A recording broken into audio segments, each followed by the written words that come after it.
After a 4-year hiatus, Soilwork is back with a new lineup and a new album that I'm not even going to try to pronounce the title.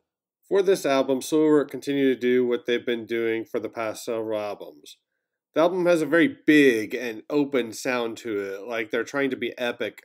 This sound can work really well for progressive or power metal bands, especially when they're trying to write songs that are supposed to sound very epic. But for a band that has mostly harsh screaming vocals, it just doesn't come off quite right to me. The main reason for this is the sound of the guitars. For the past several albums, and this one included, the guitars that are supposed to be heavy just don't have that punch to them. They sound very thin and weak. They just don't grab me and punch me in the face like I feel like guitars should when you have a band that does this style of metal, or really most any style of metal. The playing is not bad by any means, but the guitar tone really drags the guitars down on these albums. That's just been an issue I've had with the past several albums. Now, the clean guitar tone sounds just fine. It's very bright, very open, and it works really well. It's just not contrasted with a good crunchy, heavy sound whenever there are heavier portions of songs. The new drummer does a solid job. He seems to like the blast beats in a few of these tracks. But overall, I'd say he does a really nice job. I don't really notice the bassist at all, which for me means they're probably doing their job right if I'm not noticing them. One of the huge strengths of this album for me are the vocal melodies. The vocalist has his harsh screaming vocals, which he does quite a bit, but when he sings, he can actually sing, unlike a lot of these style bands. And he has some really nice melodies, particularly in choruses to some of these songs.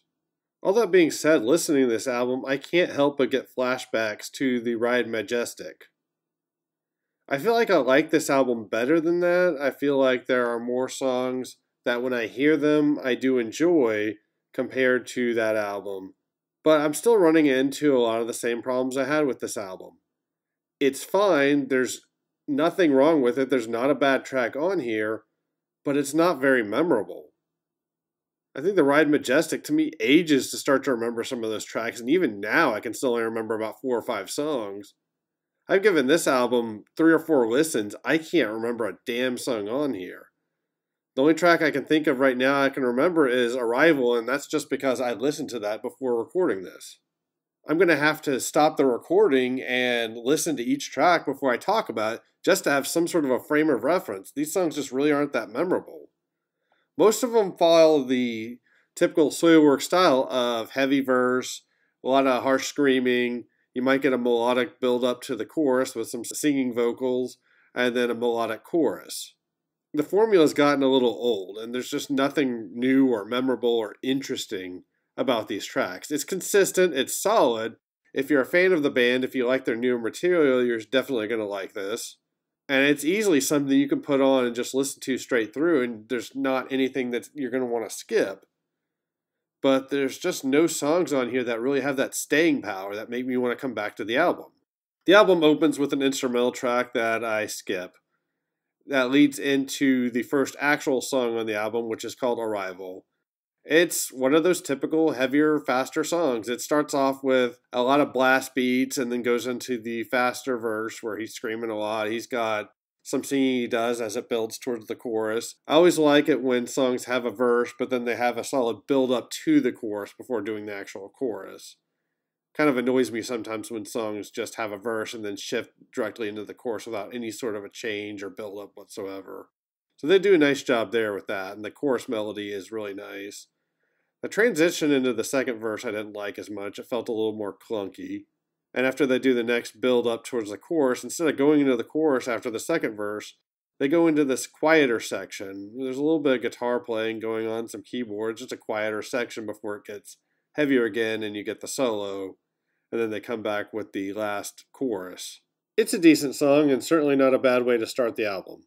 Bleeder to Spoiler is more of a by-the-number Soilwork song. It's got the heavier verses with the screaming vocals, the melodic chorus, which is a mix of singing and screaming. There's no build-up to the chorus from the verse, but there is a decent enough transition. The song opens with a nice groovy guitar riff, but unfortunately at that point, it doesn't really do anything interesting. It's not bad, but it's only an okay song. After the second chorus, the song goes into an instrumental section that I can't even really say there's a guitar solo in there. There's some melodies being played, but not really what I think of when I think of a guitar solo. And then thankfully the song ends. They don't go back into the chorus. And I can definitely tell this wasn't a song that I'm really feeling, because when the song ends, all I could think was, thank fucking God it's over. It's really not bad, but it's not one that I really feel like revisiting. Full Moon Shoal starts with a melodic guitar intro that leads into a heavier guitar riff, and so far, these are the most memorable riffs. Unfortunately, that momentum for the guitars is halted by the verses, which are very soft, very melodic, a lot of singing, which is fine, and mostly drum and bass. I think there's some keyboards and some single notes being rang out on the guitars, but overall there's not really a whole lot to the verses. And then he starts doing his harsh scream while there's no heavy guitar to go along with that. I'm not really a big fan of that style. The chorus is awesome. The song gets heavier. It's got great melodies to it. I'm a big fan of the chorus, but the verses I just don't really like very much.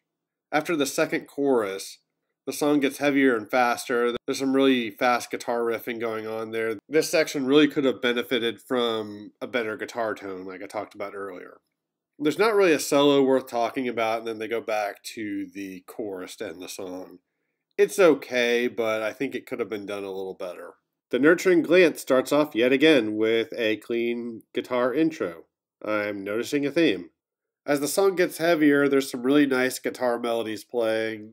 I'm pretty sure this is the backing music for the chorus. The verses are kind of up-tempo and groovy. There's a decent enough guitar riff going on there.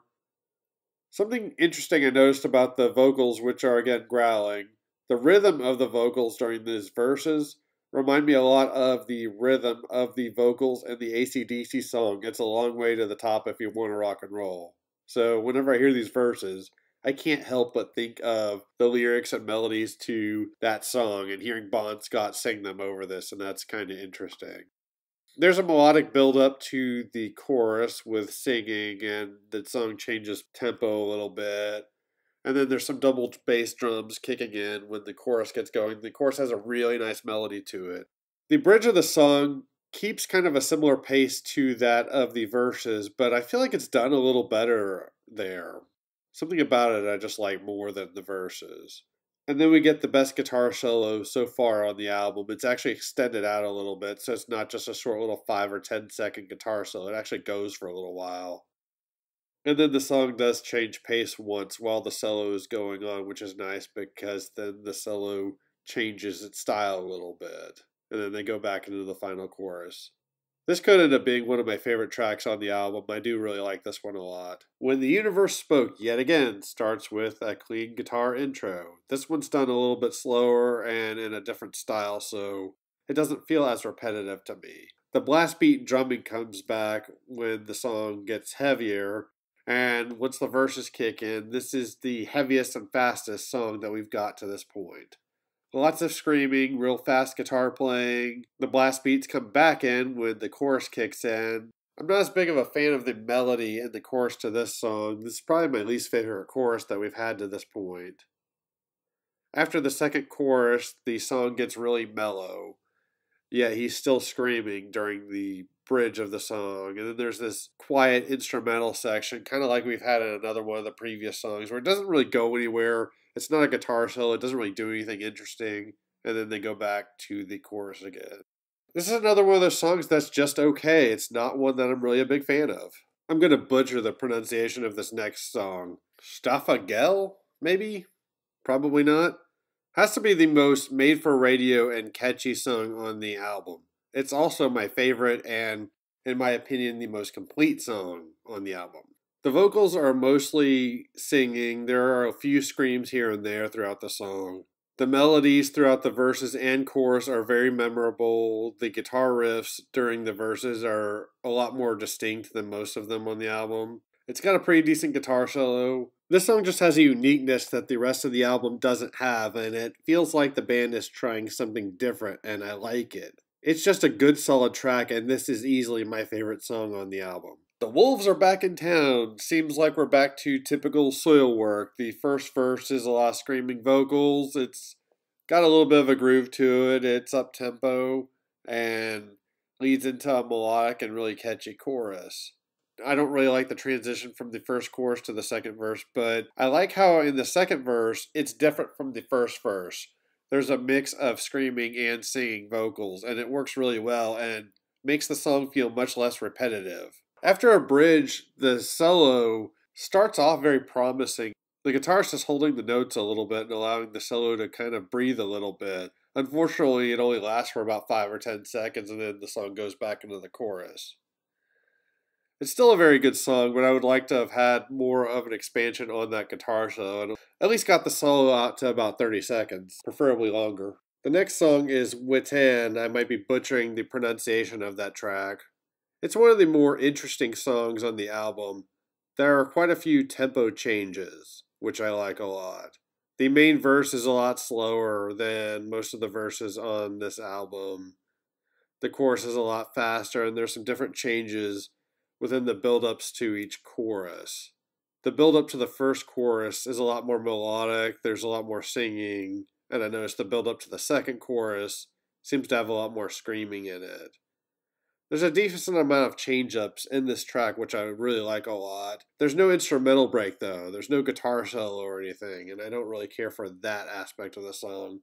Overall, it's pretty decent, but I would like to have had a guitar solo. The Ageless Whisper starts with an extended melodic section to start the song off. Even once the song gets heavier, the guitars still stay pretty melodic. The verses are a mix of one part being an extended section where he screams a lot, and the other part being an extended section where he does melodic vocals as it's built towards a good chorus. This is a pretty solid track. I don't really have a lot to say about it. The guitar solo is pretty decent, one of the better solos on the album. It's just a solid track and one I like quite a bit. Needles and Kin is another contender for heaviest, fastest song on the album. Honestly, I'm not really feeling this track much. It has another melodic intro, but again, it's done in a different way so it doesn't feel too repetitive. And since this is one of the faster songs on the album, it does have a little bit of uniqueness in that, but something about this song I'm just not feeling. It's not bad or anything, but I'm just not feeling it. I do like it more than any other tracks that I've mentioned that I haven't really cared for, but it's still just not one of my favorites. The album closes with the track You a Quiver. This one's fairly up-tempo. It's got a really nice pace to it. I like the rhythm a lot. It's got a little bit of a groove to it. This song has a lot more melodic vocals than in most of the tracks.